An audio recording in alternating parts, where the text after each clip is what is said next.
Welcome to the Council of Better Business Bureau's podcast, The Bistro, where we will discuss today's hottest consumer trends, predict the future with consumer experts, and learn how elite businesses and entrepreneurs continue to push the envelope in today's marketplace. Hello and welcome to The Bistro. For the Better Business Bureau, I'm your host, Elena Spinola. The spring season is here, and for many households, this is the time of year to engage in that annual ritual of spring cleaning. While you're cleaning out your closets and cleaning up your yards, don't forget to get rid of your digital clutter and freshen up your online lives too. Today, we're talking about a digital spring cleaning with Russ Schrader, Executive Director with the National Cybersecurity Alliance. Russ, thank you so much for joining us today on The Bistro. Thank you for having me, Lynn. This is terrific. It's a wonderful opportunity to talk with your listeners about this, and it's very important, and it's a wonderful time to have a joint call with Better Business Bureau and with National Cybersecurity Alliance to talk about some of the tips that we can offer for consumers that are easy and simple to do, but will really make a difference in their lives and their cyber hygiene.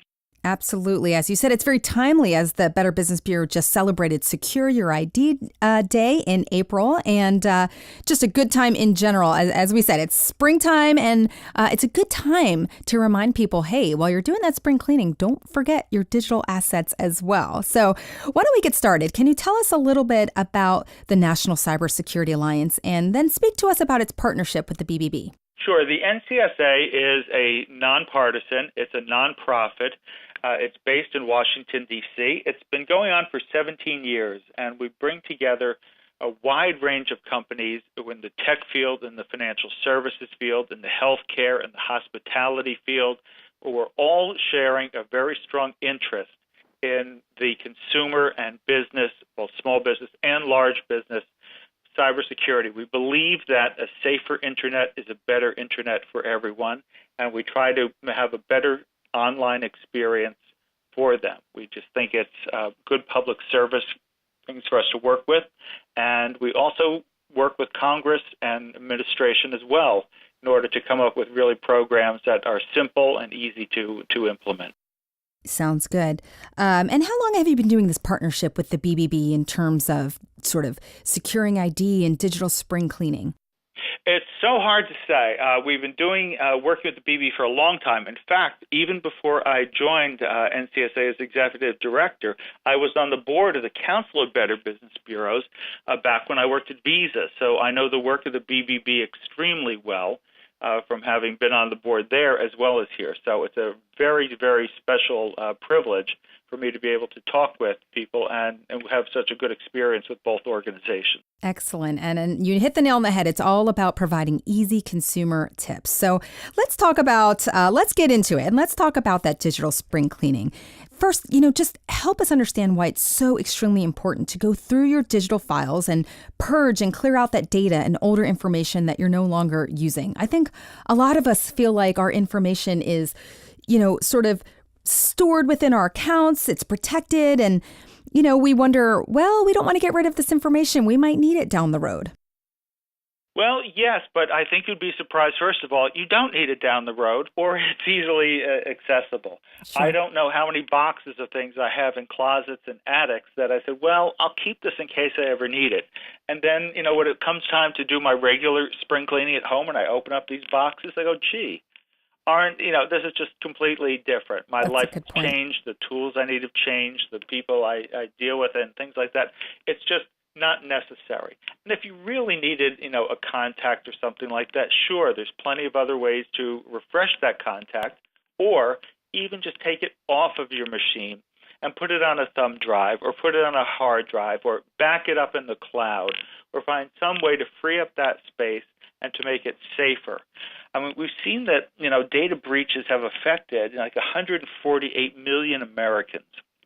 And we've just seen that so many of them have come up, whether it's been the certain stores over the years that have been affected. And certainly the recent Equifax breach has come up. And then, of course, the Cambridge Analytica concern that everyone has on social media. So it really is out there, and some of the data just gets taken or shared in ways that people just didn't expect. And so if you don't have it on your machine, you don't have to worry about it being accessed or being taken or used in different ways that you don't want. Yes. So I think that part of that is just a good way to protect yourself from identity theft, as well as to make sure that you're a little bit easier on your machine. I mean, how many of us have applications that we downloaded and needed for one merchant, or to buy one airplane ticket, or to take one sort of quiz and never used it again? Well, get rid of them, for example, and if you need them again, there they are. You can have them back on your phone or on your laptop within seconds. Definitely. Great point and great reminder. And speaking of those data breaches, unfortunately, as you're mentioning these names, they seem to be occurring more frequently, or perhaps we're hearing about them more often, or they're affecting more people. What advice would you give someone if they feel that their information has been part of a breach? Well, sure. That is very concerning. First of all, although the risk of something very bad happening, like identity theft, where they do an account takeover and start charging things to your account, or if they open up new accounts in your name that you have no idea about, or they file an IRS tax return in your name and try to get a refund, or they open up, take out car loans in your name or mortgages in your name. Those kind of instances are incredibly high impact, and they are very, very difficult to remediate. But fortunately, they are rare. But when they happen to you, it's just horrible. So you want to make sure that you're not going to be one of those. You don't really just want to play the odds. You really want to be able to keep an eye on what's going on. And if you do get suspicious about things going on, the first thing to do is obviously call the police. You can call the FBI. You can call the Secret Service. All of these have different mechanisms that allow you to alert people about scams that are affecting you. Also go to the providers of where you think that data may have come from, and take a look and say, have you had a breach? How are you doing something for me about it? Do you have, the credit freeze or the credit block on your accounts that you need from the 3 credit bureaus, for example? Do you have identification monitoring services where you can see whether someone has tried to apply for an account in your name? These are the kind of simple things that you can do if these things occur, or to try to prevent them. But the best way is to just not have the information where they can be accessed by these crooks. Gotcha. And that all goes back to kind of clearing out, your data and your information that you're no longer using. Is there a place, Russ, that people can go to find out if their information has been compromised? For example, we might just be living our lives and not realize that, our people are using our data somehow, because perhaps it just hasn't reached us at our bank account level. That's true. That there is, and certainly you can go with each of the credit bureaus. Does have things where you can go and get, you check with them, and you are entitled to a free credit report once a year, which will also do that, give an account as to whether your new accounts have been opened in your name, and you should really take a look at that. The other thing is that more and more, when you read about a breach, the breached party will give you a site to look to see whether your information has been included in the breach. For example, Equifax has done that, and you can go and check with Equifax and see if your name is listed on those affected. Facebook has done the same with Cambridge Analytica. So when you read about these things and you have a particular concern, do look at their websites and look at things to see where there are specific places where you can find out about it. Good to know. The other thing is now all 50 states do have data breach notification laws. In all 50 states, if there is a data breach and it meets the standards of the states, they are required to give you notice, either in terms of letters or emails or ads in newspapers or online. And so do keep an eye out for those kinds of letters. And when you do find that you receive one of them, go and take a look again. Figure out whether your data has been part of it and what other things like credit monitoring are available to you. Okay. But again, that's the cure. What we're here talking about is the prevention. Sure, sure. Well, great tip there. And I feel like we've caught everyone's attention here with those kind of statistics. And, while it may seem daunting to engage in that digital spring cleaning, I know that you have some pretty simple tips to offer consumers to start that process. So share them with us, if you will. Sure. Well, there's a lot of them that are pretty simple. One is, we say keep a clean machine, and that is to make sure that you are up to date. Constantly, software is being updated, apps are being updated. Like almost every week we get to see there's an update available, and they're often for security fixes, security bugs. So really take your software, take a look, and make sure you have it updated. A lot of times you may also have an antivirus program installed either through your work or through something that you've bought or something that's included with, and just make sure that you have it up to date. Everyone is looking out for you. They are trying to give you patches. They are trying to give you bug fixes. But if you don't download those, then it becomes difficult. So you really need to keep a clean machine. A second thing that's really easy is something we call lock down your login. And that is, think about what are the most important accounts that you have. They're probably your financial ones, whether it's, the stocks, investments, whether it's your online banking or other bank accounts, or it's your health information, a lot of electronic medical records and test results. These things are really important, and they should be extra secure. You should have a password for those that is much harder, or passphrase that's much longer, in order to protect those very important accounts. Others of your accounts are perhaps less important. It's something that you access because you bought something once from an online store and you didn't necessarily save all the data, or you have things that are less important that you've created accounts. Those, once again, you still want to keep them secure, but you may be able to be a little bit less concerned about those. But really come up with a very strong passphrase. And notice that I said passphrase, not password. Tell us about that. Okay. Passphrase. Well, it used to be in the old days, a couple of years ago, because that's how fast we move these days, that you would come up with a password and you would do things like it would be a children's name, a favorite color, your dog's name, and if you were getting really fancy, you would substitute numbers for vowels and or special characters for vowels, and you felt that was okay. And back then, maybe it was, but now, because there's so much brute force computing and ways of guessing and social engineering, that the thinking at the National Institute for Standards and Technology, NIST, is don't get so tricky that you forget what they are, but use something longer. One of the things is like Mary Had a Little Lamb. It's very long. It's very easy for you to memorize, but it's hard for a dumb computer to necessarily work through. Great tip. If you have to change it at some point, maybe your next password is her fleece was white as snow.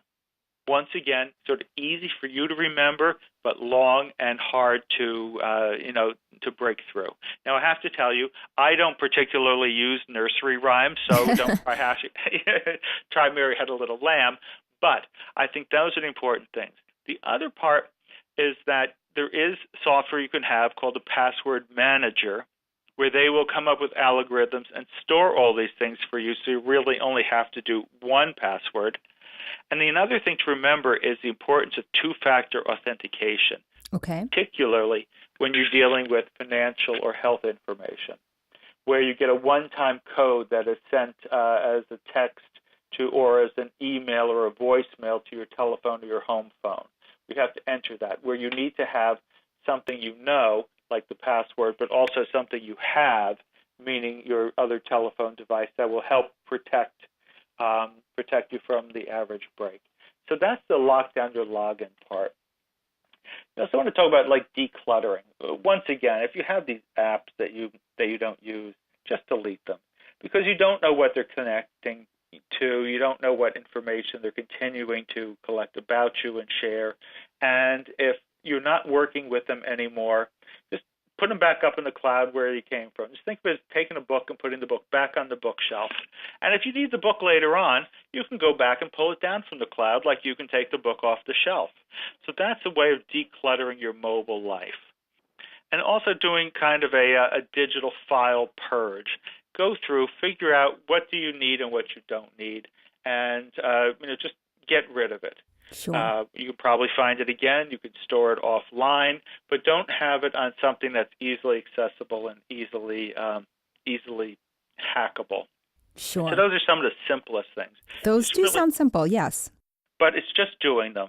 It's just trying to get it, going. But those are kind of tips that the BBB and NCSA really just try to do that. If you do some of those, you may not be the absolute safest, but you will certainly be safer than you were before. Good. Well, I hope people are listening because it's just a good reminder. I mean, I think these are things that we all know we should be doing. Are we doing them? Like you said, it's a matter of just getting it done. And that's why this conversation is such a great reminder. And I know that people can find a checklist of these sort of digital decluttering items, things to do at staysafeonline.org. So we hope people go to that website. And while we're wrapping up here, Russ, I have a question for you. So once, people have listened to this podcast, they've gone ahead, they're decluttering their digital assets. What kinds of things should we continue to do to keep it clean and protected throughout the rest of the year? Right. Well, let's just continue with the cleaning the house. You don't just clean your house once a year. Well, maybe you do, but the average person may pull out a vacuum cleaner or a rag at some point, between springs, and just do a little bit of a wipe up. Well, it's the same thing with your computer. If you do a little bit each week, you just do a constant thing. Okay, I don't need this anymore. Take it off. It makes it the job so much easier along the way. Just do short, little maintenance as you go through. When you have a couple minutes, just constantly do the little updates, constantly do the little deletions. Do I really need this app? Just do a little bit each time because you have to kind of like own your online presence. It's a joint responsibility. You can't have stolen what you don't have. Sure. And just keep the equivalent of a broom or a rag handy along the way, in order to just keep your machines clean and running smoothly and running up to date. Gotcha. Well, considering how active most of us are online, this makes a lot of sense. If you liken it to, for example, your kitchen and how active we are in the kitchen, obviously you're going to be cleaning up often. So these are really great tips. Russ, thank you so much for joining us today on The Bistro. It's been a really great discussion. You've provided excellent tips. Once again, can you share your website for people to go and kind of check back with this resource to know exactly what to do? Yes, it's staysafeonline.org. Just one word, staysafeonline.org. And thank you so much for giving me the chance to talk to your listeners and to share these simple but important tips. It really will make a difference because, once again, an ounce of prevention and a pound of cure. Excellent. Thank you again, Russ. We appreciate it. The Better Business Bureau is deeply committed to building and advancing a better marketplace, a trusted marketplace for all, because trust always matters. For the Better Business Bureau, and as your host of The Bistro, I'm Elena Spinola. We thank you for listening, and we encourage you to give us your feedback on this episode. Until next time, it has been my pleasure discussing better business with you. You just enjoyed the Bistro Podcast. Be sure to tune in next month for a brand new episode. To learn more about our other shows, visit betterbusiness.blueberry.com. That's betterbusiness.blueberry.com and subscribe. The thoughts and opinions expressed on this podcast are the views and opinions of the guests, not those of the Better Business Bureau, Council of Better Business Bureaus, or program affiliates. This podcast is for information and educational purposes only and is copyrighted with all rights reserved. This podcast is protected by Blueberry's Terms of Service.